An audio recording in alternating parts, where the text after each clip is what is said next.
not exist. What God cannot do does not exist. I want to see that particular thing that your biblical God did for you that have never ever existed on this life. You will be saying that IVF you do take born all your children. Now science and technology now give you pikin. You they come out, they open your mouth, they talk say what God cannot do does not exist. Okay, do you know how many persons that have actually done IVF that couldn't get it done? Do you know how many persons that have done operation that did not make it, that did not survive? So the what God cannot do does not exist is the fact that a lot of persons have done this thing and did not make it, but you made it. Do you think it's because you're special, madam? Because you sound so pained. Let's go on.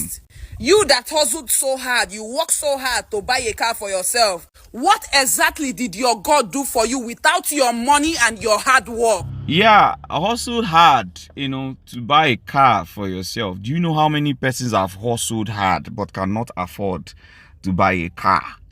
So apparently, madam, what God cannot do does not still exist. And this is not even about Jesus Christ. It's about God. So what God cannot do doesn't exist. Don't be pained. Now let's go to your next point. You won't go abroad. You pay money for visa, pay for flights, they go abroad, reach abroad, pay house rent. They open mouth. They talk say what God cannot do does not exist. Yeah, a lot of people have tried to, travel out, but they can't. Even with all their money, you see them rejecting them visa.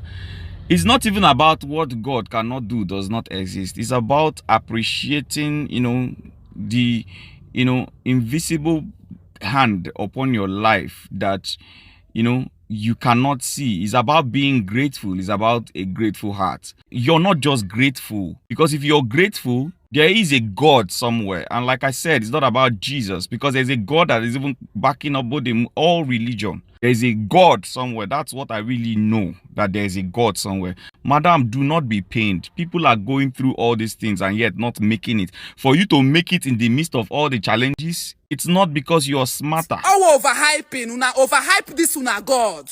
Because what your biblical God cannot do for you, he do exist. I know you're pained so much, but I pray you do not get to a point in your life where you will definitely call on that God that you are doubting. Do not take it personal. Take away Jesus from the picture. There is a God. Whether you like it or not, there is a God. Unless you have a problem with Christianity, then we know that's a personal beef. But generally on earth, there is a God. Now let me sign out with your last rubbish quote.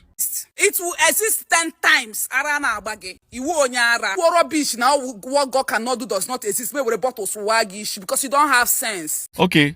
Well, of course, I know you're just playing, because you cannot even break bottle on anybody's head. It's just a matter of stupidity or saying whatever. What God cannot do doesn't exist, madam. Bring that bottle and come. Bring that bottle and come. I will leave God and I will handle you personally, one-on-one, since you are forming tout. What God cannot do doesn't exist. It's about being grateful. It's from a grateful heart. But wherever that God is, that is blessing me, that is helping me, because a lot of people are working and then they are not seeing any fruit. I appreciate you, my king. My point is coming from a place of a grateful heart. When you look at her literally, you can literally see pain. You can see torture. I'm sorry, man. I'm sorry, sister. But I know you need God at this point of your life. Thank you. Don't mention.